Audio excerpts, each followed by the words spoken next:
It's time for the next episode of Live by Heart Today with your hosts, Dawn Spiegelberg and Wendy R. Wolf. Hello and welcome to the Live by Heart Today show number 23. This is a show designed to help you navigate change, navigate uncertainty, and the new world we found ourselves in. We'll talk a little bit about science, a little bit about how our bodies work, a little bit about intuition, and we'll talk a lot about transformation. Today's theme is choosing your goal. And with me for today's Heart to Heart is my co-host, Wendy R. Wolf, Professional Transformation Facilitator. Hi, Wendy. Hey, Dawn.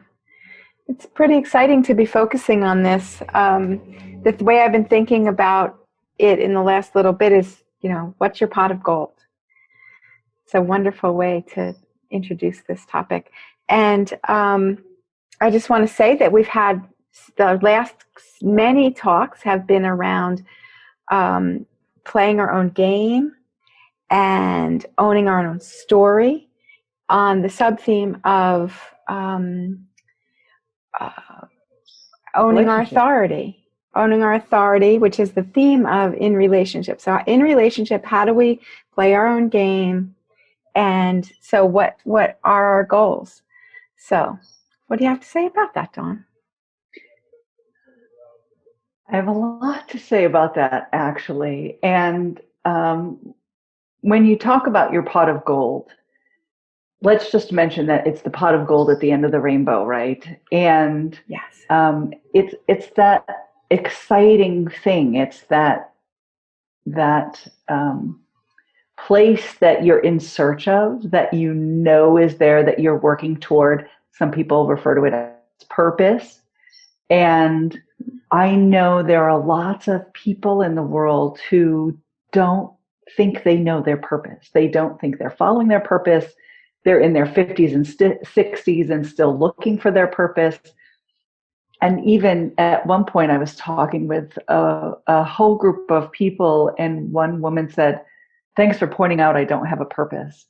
And it was really heartbreaking, because I was mentioning that as the world is changing, that we can make contributions in lots of different ways now where we weren't necessarily exposed to them. People started sewing their own face masks, and people started delivering groceries to their neighbors, and they created these intricate maps, and you just write down what you need and somebody is able to get those things for you. So lots of opportunities to give back and to contribute. And this person just said, "I don't know what my contribution is yet," right? So people are still struggling with knowing what their goals are, knowing what their journey is. So I think it comes at perfect timing that we're discussing what our goals can be, how to know what our goal is, choosing where to go. There's so many paths to take.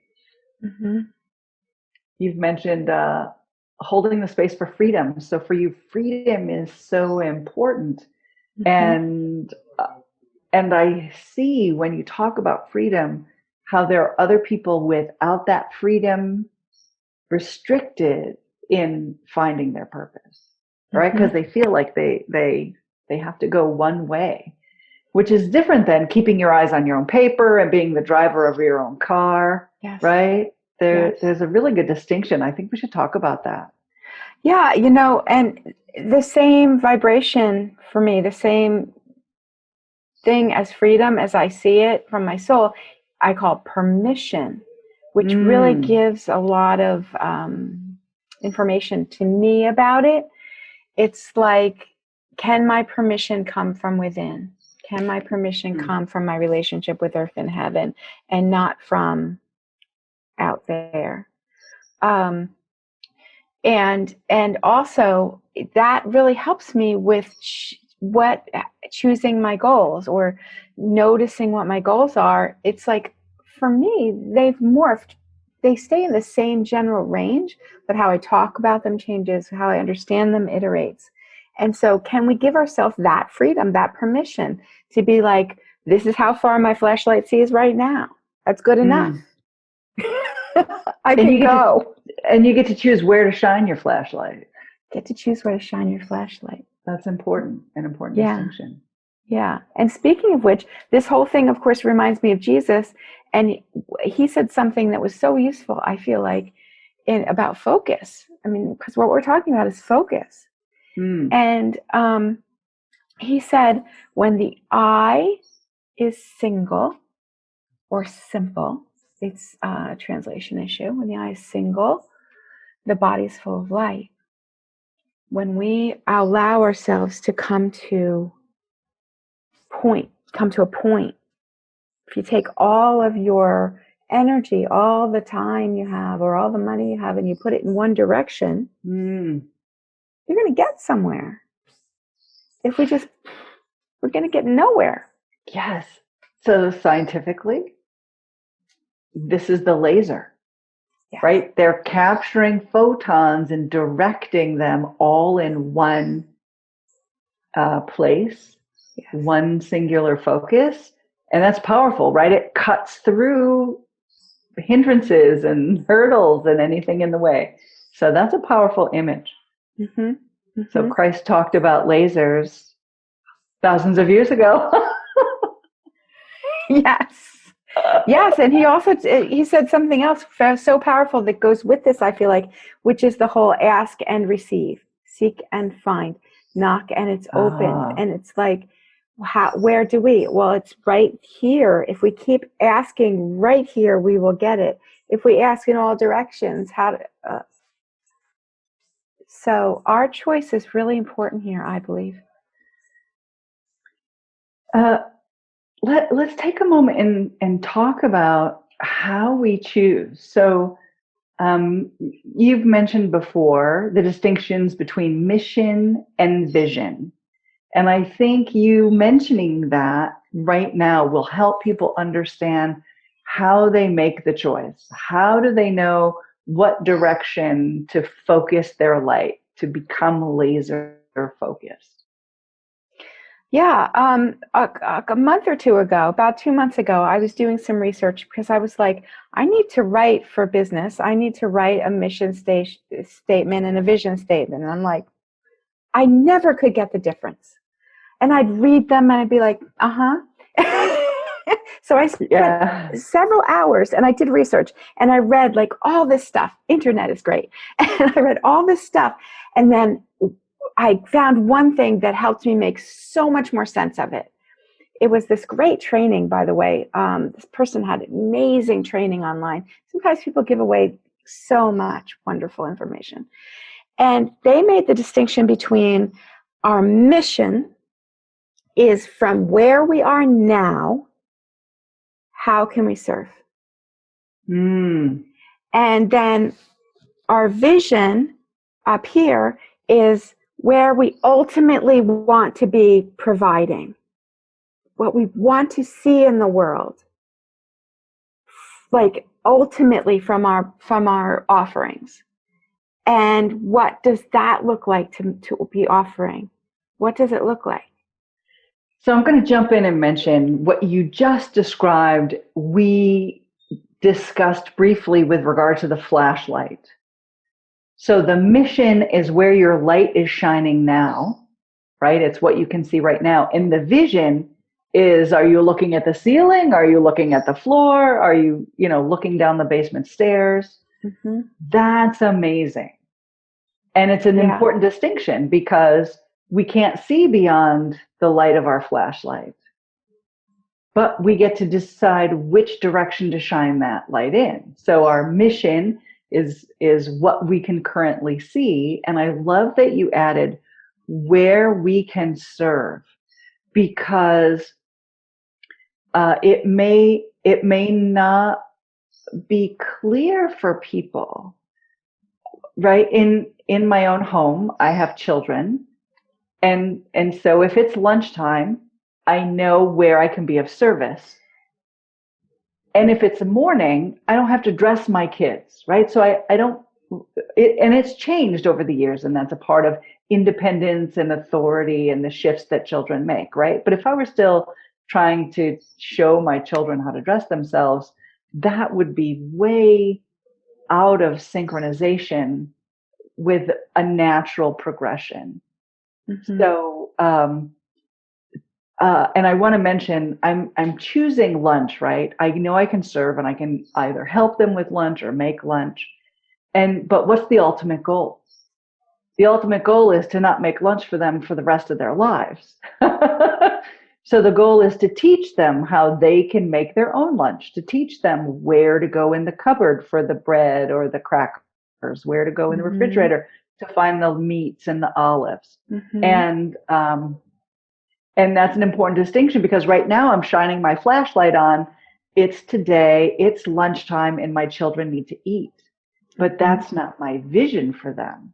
Yes. And you can see how so many women who are mothers, they miss that piece. And then when the children are gone, they don't have their own identity any longer. Mm-hmm.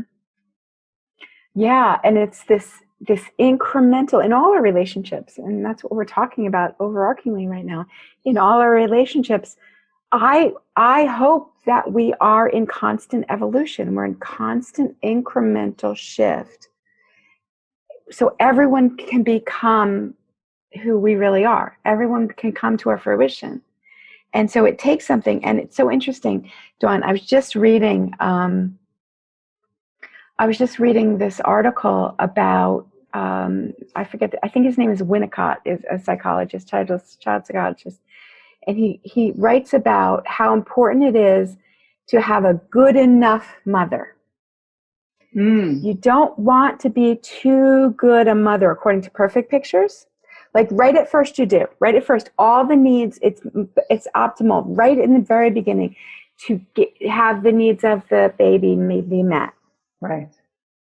But very soon, the baby has to start to realize that the baby physically is not you, the mother, and then eventually the baby is not you emotionally, the mother, not physically and then emotionally.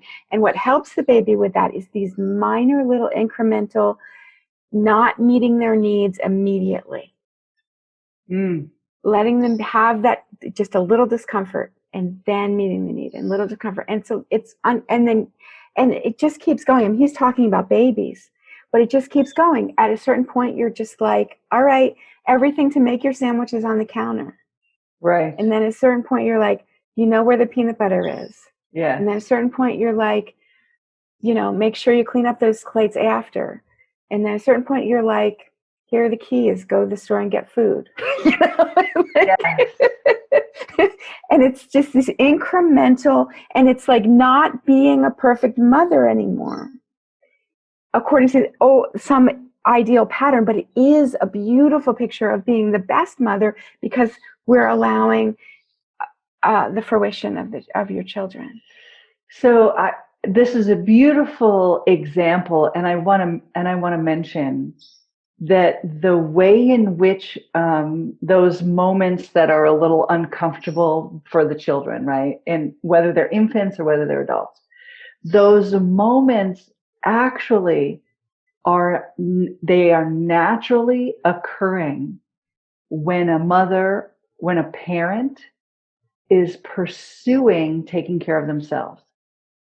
Yes. I recall wanting to make sure when my children were infants, super young, right, within the first 3 months, wanting to ensure my teeth were flossed and brushed at night before I went to bed.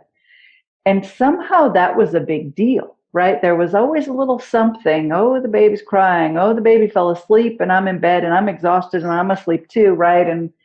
But as parents pursue their own needs, it becomes a natural thing for children to also become independent. So you don't have to plan, how am I going to make it slightly uncomfortable for my child today so they're independent?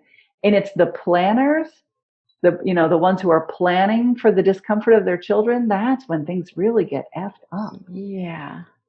Yeah, it's a natural thing. Right. It's a natural thing. And then what's unnatural is if we're too perfect picture-y about it, or too enmeshed, or like our whole life is the child. Yes. And unfortunately what happens is that cannot stand for the whole life of the child. So then there comes a break, and it's like, it's not incremental. And that is devastating and abandoning, and it's very uncomfortable. So like, we don't want that. So we know we want them to be independent and come to their own fruition. So can we allow ourselves to be us and get that what they need more and more? And I feel like this is then eventually, you know, as people, as adults, we are reparenting ourselves. And so can we give our more freedom and permission and push the edges and be a little uncomfortable each day? And that, you know, goes along with this theme. It's like, okay, well, I don't really know exactly what the goal is, but I know it's over in this direction, or I know it's not over here. Yes. And like, can I just allow that discomfort and head in this direction? So I just did a lot of things, but and I want to point out something about the break that you mentioned. You were talking about children, right? And then eventually there's a break that happens. And in our society, there aren't necessarily clear rites of passage, right? Where the children clearly break from their parents and then become adults. And, you know, there are sort of subtle ones like, oh, they start driving a car. That is a level of independence. Oh, they might go off to college. That's a level of independence. But I see a lot of children who can drive cars and who've been off to college still dependent on their parents. There hasn't been a clean break. And in one relationship, a client of mine was talking about a daughter who just got so upset about something that they had done and said, I'm not talking to you or my other parent ever again, right? So then it became an obvious break. Like in that moment, that person was deciding to become an adult. Yes. And it was uncomfortable for the parents. It was not easy. Yes. But you can see how necessary it was. Mm-hmm. And in that moment, parents needing to be understanding and forgiving and not take it personally, and know that it's a natural progression of children becoming adults. Yes. Yes.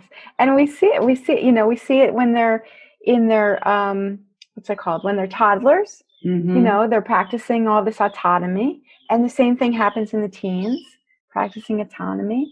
And if it's not finished, then we see it in the 20s. Hopefully they're, you know, right out of college. We hopefully see it, you know, but I've worked with a lot of people. It's like, oh, all right, we're going to do some apron string cutting here, you know, with people, you know, people who are almost retired, you know, it's just like people whose parents are gone, you know, passed over.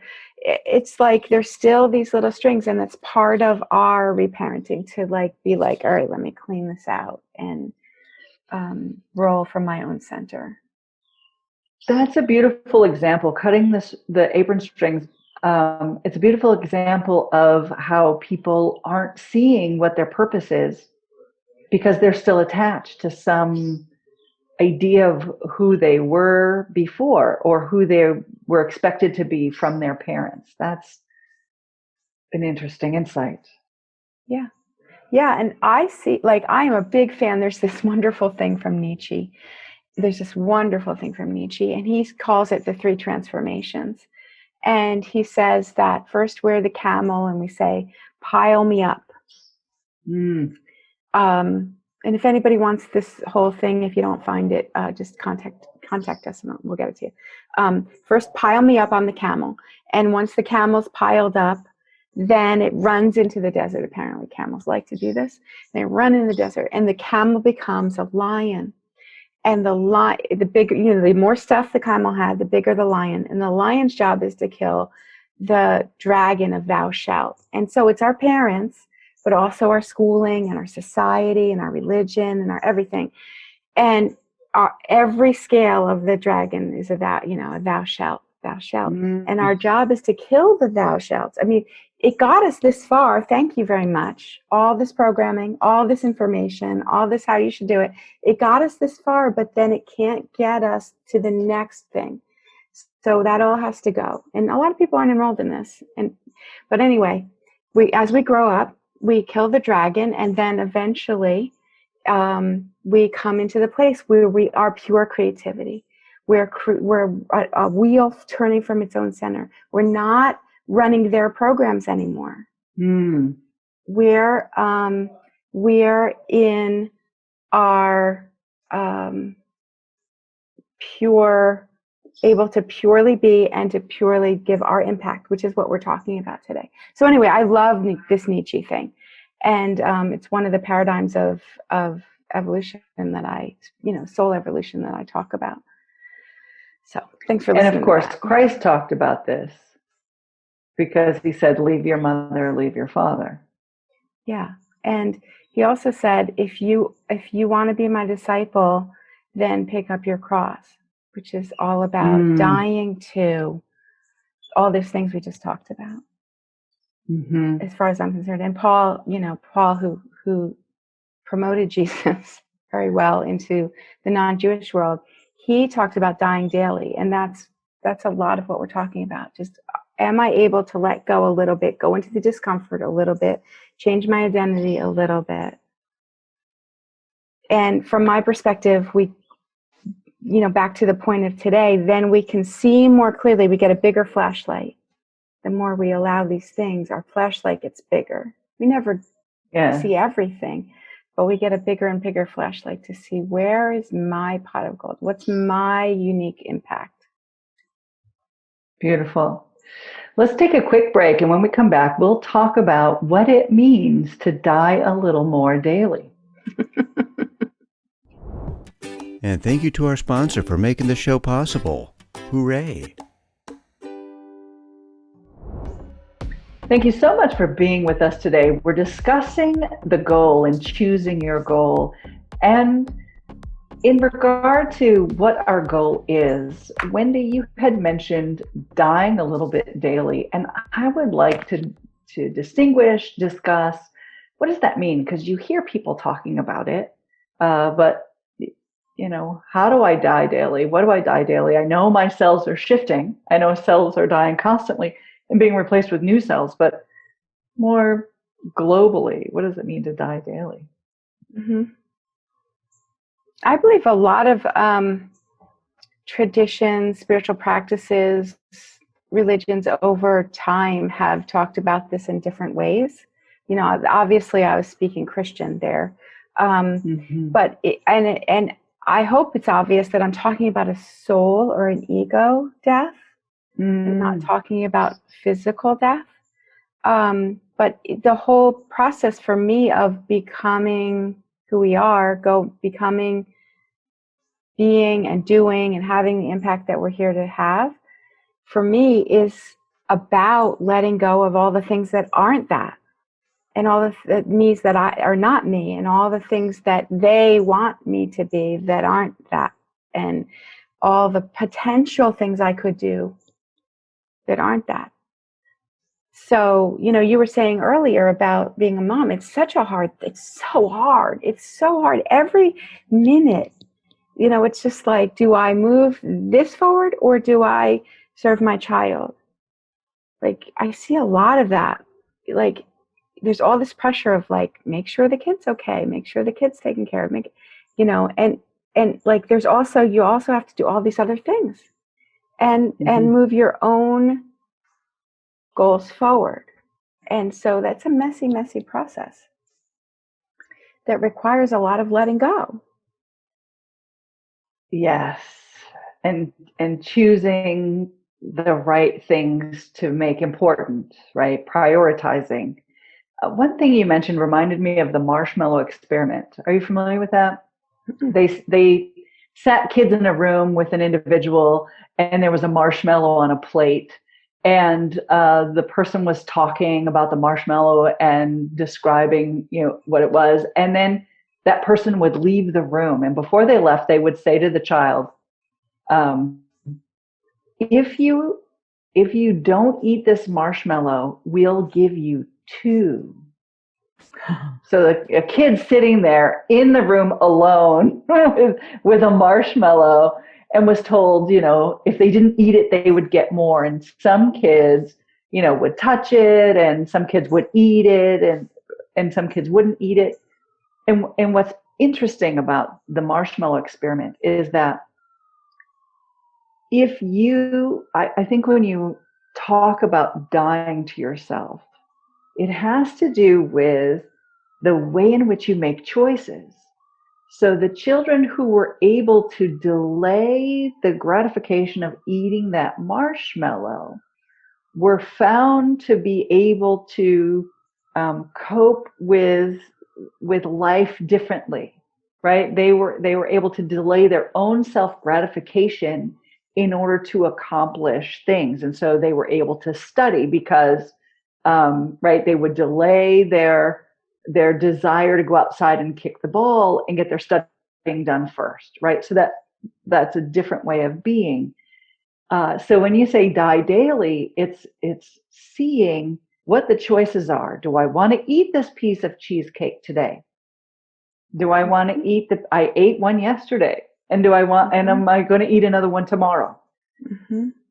And so, with this skill, with the marshmallow experiment, you see where independence can come in. Yeah. You can see where autonomy is important, and especially neutrality, because you have to get outside of the marshmallow to be able to make the decision whether you're going to eat it or not. Because if you're just sitting in the moment, that marshmallow looks so good.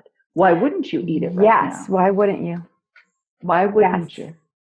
So having the greater goal, 2 marshmallows in this case, the greater goal really helps matter us. For some people. Yeah. Yeah, it really helps us though.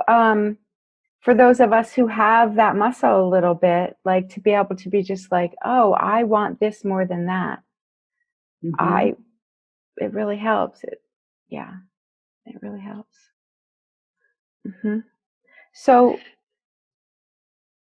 how do you choose your goals, Dawn? How do you choose a big enough game for you to play? That's a great question. It reminds me years and years ago when my oldest was a toddler. I may have told this story before. I had wanted to get up and go for a run. So I would put him in a stroller and go for a run, but he was cutting teeth. And so neither of us got good sleep. So my morning run, I chose not to do it in the morning and decided to do it in the afternoon. And then I got a call from a neighbor who said, I'm having shoulder trouble. Can you treat me today? So during the nap, I scheduled a person to treat them. And then the next day, and I didn't get the run in that day. And the next day, this woman said to me, how can I help you? And I was really upset that I didn't go running. And she said, well, how did not running serve you yesterday? And I was like, what? I didn't understand the question. What do you mean? How did it serve me? How did not running serve me? I know how running serves me, but how did not running? And what that question allowed me to see was that while my running was important, what was more important to me was being of service. So I would always be of service first before going on a run. And it was so important for me to see that because it showed me my entire life and why I had made the choices that I had made. Why I worked at Cornell University, why I was a fencer, all these things that I had done, why I went to school and became licensed. And in every moment, I was able to see that I was putting a purpose first. And I didn't understand that purpose until she asked me that question. And my purpose was to be of service to others on their path, on their journey. So that's how I discovered mine. Mm-hmm. Yeah. And is that still where you see yourself? Is Yes. that still your, and how does that work out with your life and your work? I'll mention people who are in pain don't feel that they're able to live fully and completely and live their purpose. So I resolve chronic and acute pain so that people can continue to live their purpose because they feel restricted by the pain, right? Mm-hmm. And what's fascinating is after years of doing pain work and helping people live pain-free, I realized that it wasn't enough for people to just be pain-free. They needed another step to live their purpose. And that next step was living by heart. So then I began teaching people after they were pain-free how to live by heart. And then they were able to choose their goal. They were able to see how they were making choices that led to the direction of their goal, even though they weren't aware of what their goal was, essentially. So this idea of living by heart helps people know that they're shining their light in the right way, in the right direction, and that they are living according to a purpose, even though they may not consciously be aware of it. Oh, absolutely gorgeous. Absolutely gorgeous. Thank you so much. That's, yes, I hope everybody's really hearing that. It's gorgeous. And I'd like to mention your business is Align on Purpose. Mm-hmm. Very, very similar. Talk about how you help people reach their goals with this idea of aligning with purpose. Mm-hmm. Yeah. My purpose is very similar to yours. I put it in terms of teleos, which is a Greek word meaning coming to our full manifestation, realization, like the oak that's hidden in the acorn. And so how I do that with myself and others is that I equip people on the inside to make change. I believe all change happens here first. I believe being the change really is the way. I really believe it. And so as I help other people do this, as I allow the shifts here deep inside me, then they very easily or naturally manifest or realize into my world, into my life and my body, my world. And so I help people be able to notice what's going on here and subtly around them. I help them to be with it and not resist and judge and fight. And, because what we run from chases us, and then from there to choose what's possible for them, to see with their light, to see what's possible from this reality, and to really have what it takes to the gumption, the power, the authority, the free will, etc., to be able to do that. So it's a very small, short way to talk about it, but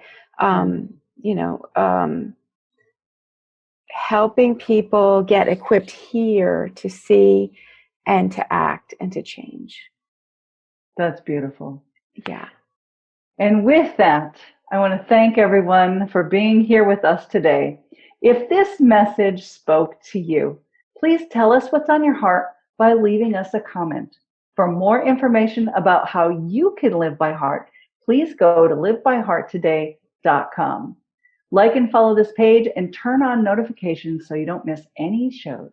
We air every Thursday at 4:44 Pacific time, and from our heart to yours, we're creating a better tomorrow as we live by heart today.